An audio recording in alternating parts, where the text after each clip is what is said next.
advise me to do. I need hardly say I would do anything in the world to ensure Gwendolen's happiness. I would strongly advise you, Mr. Worthing, to try and acquire some relations as soon as possible, and to make a definite effort to produce, at any rate, one parent of either sex before the season is quite over. I don't see how I could possibly manage to do that. I can produce the handbag at any moment. It is in my dressing room at home. I really do think that will satisfy you, Lady Bracknell. Me, sir?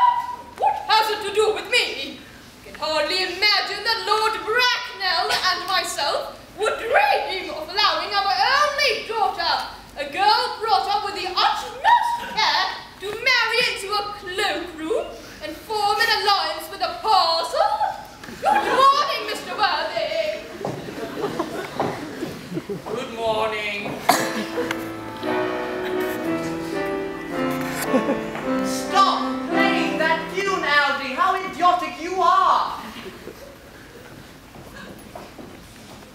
Didn't it go off all right, old fellow? You don't mean to say that Gwendolen refused you, did she? I know it's the way she has. She's always refusing people.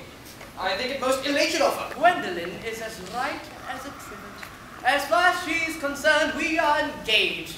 Her mother is perfectly unbearable. I've never met such a gorgon. Well, I don't know what a gorgon is, but she is one. At any rate, she's a monster without being a myth. I'm sorry, Algie. I suppose I shouldn't be talking about your relations in that way before you. My dear boy, I love hearing my relations abused. It's the only thing that allows me to put up with them at all. Relations are simply a tedious pack of people who haven't got the smallest knowledge of how to live, nor the remotest instinct of when to die. That is nonsense. Listen, I won't want to argue about it. You always want to argue about it. Well, that's exactly what things were made for. Upon my word, if I thought that, I'd shoot myself. You don't think in about 150 years, Gwendolen will become like her mother, do you? All women become like their mothers. That is their tragedy. No man does. That's his. Is that clever? It's perfectly phrased, and as true as any observation in civilized life should be. I am sick to death of cleverness. One can't go anywhere nowadays without meeting clever people. The thing has become an absolute public nuisance. I wish to goodness we had a few fools left. No, we have. What do these fools talk about? The fools?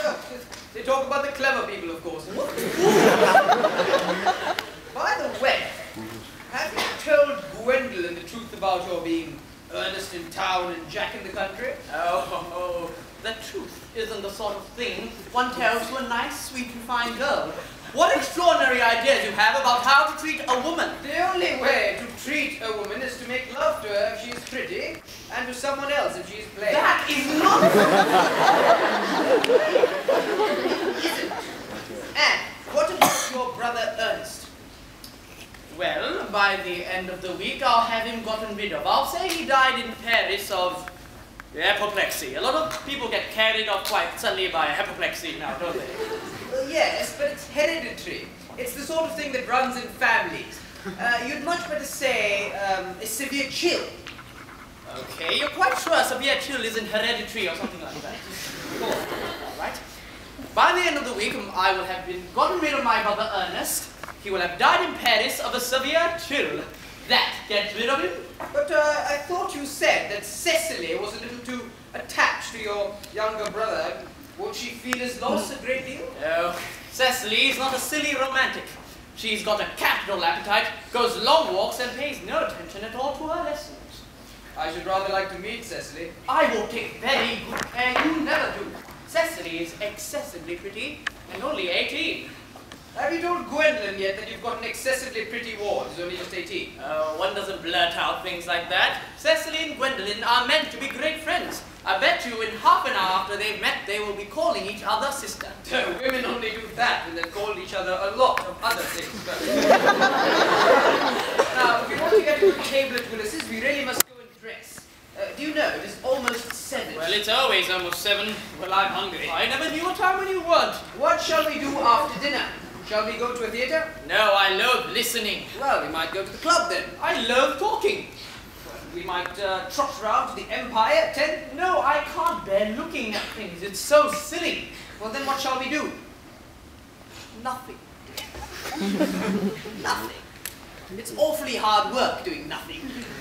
But I don't mind hard work when there's no definite object of any kind. Miss Fairfax. Gwendolen, upon my word. Algernon, kindly turn your back. I have something very particular to say to Mr. Wilde. Really, Gwendolen, I don't think I can allow this at all. Algernon, you always adopt a strictly immoral attitude towards life. You're not quite old enough to do that.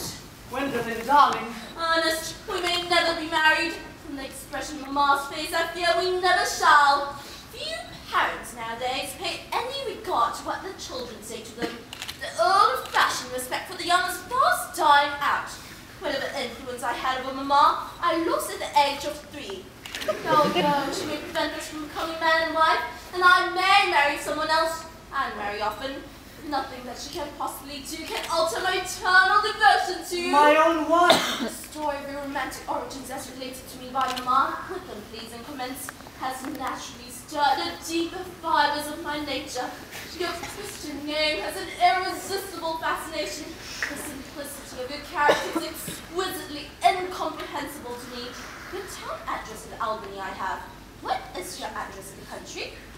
The Manor House, Walton, Hertfordshire. There is a good postal service there, I suppose. It might be necessary to do something desperate. That, of course, will require serious consideration. I will communicate with you daily. My own one. How long do you remain in town? Till Monday. Good. Algernon, you may turn round now. Thanks, I've turned round already. You may also ring the bell. Miss Fairfax, you will let me see you to your carriage? Certainly. I will see Miss Fairfax out. Yes, sir.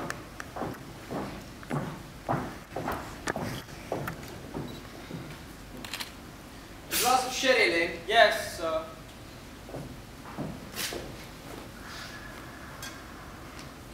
Tomorrow, Lane, I'm going Bunbury. Yes, sir.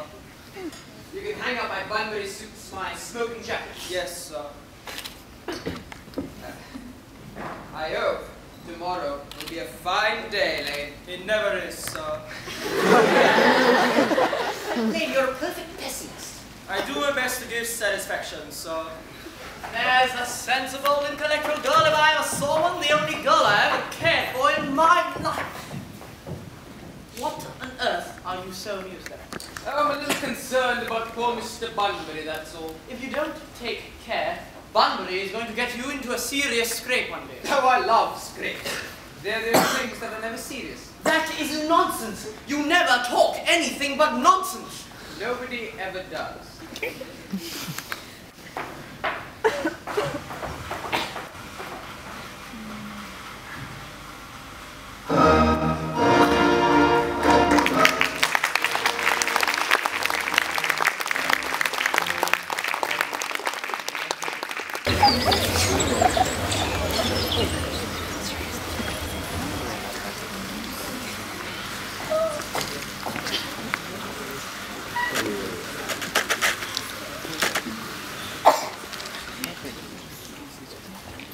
Cecily! Surely such a utilitarian occupation as the watering of flowers is Father Milton's duty than yours, especially at a moment when intellectual pleasures await you. Your German grammar is on the table. Pray come open it at page 15. We will repeat yesterday's lesson. But I don't like German. It isn't at all a becoming language. I look perfectly plain after my German lesson. Child, you know how anxious your guardian is that you should improve yourself in every way. He laid particular stress on your German as he was leaving for town yesterday. Indeed, he always lays stress on your German when he is leaving for town. Dear Uncle Jack is so very serious. Sometimes he is so serious that I think he cannot be quite well. Your guardian enjoys the best of her, and his gravity of demeanor is especially to be commended in one so comparatively young as he is. I know no one who has a higher sense of duty and responsibility. I suppose that is why he often looks a little bored when we three are together. Cecily, I am surprised at you.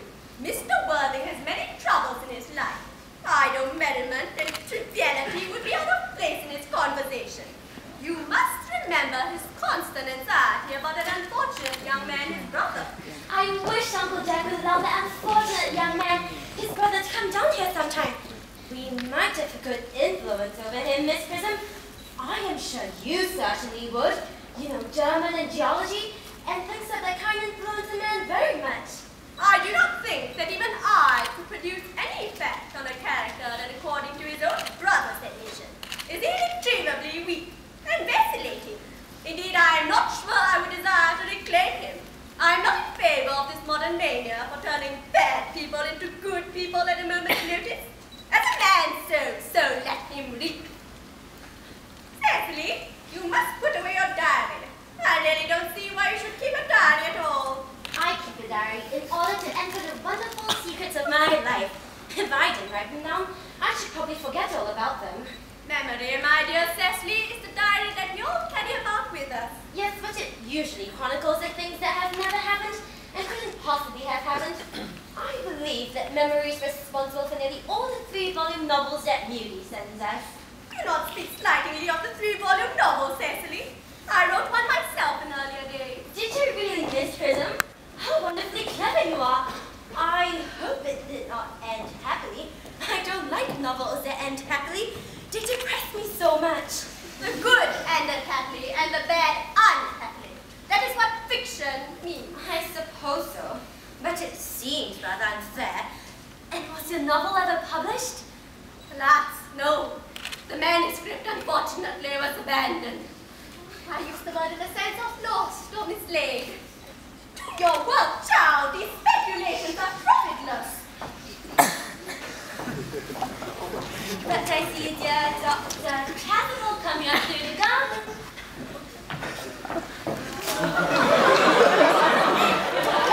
Chasuble, this is indeed a pleasure.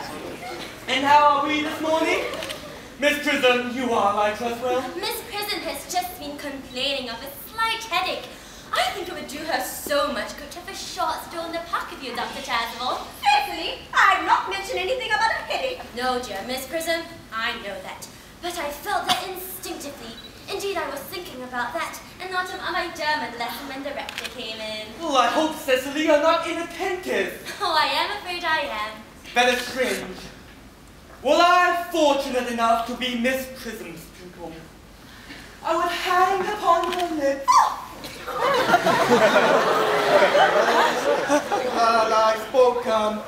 I spoke metaphorically. My metaphor was drawn from bees.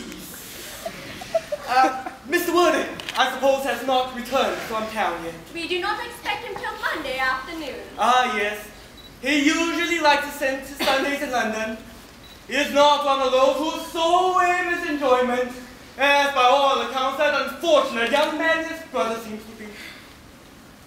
But I must not disturb Akira and the pupil any longer. Indeed, my name is Letitia, Doctor. A class drawn from the pagan office.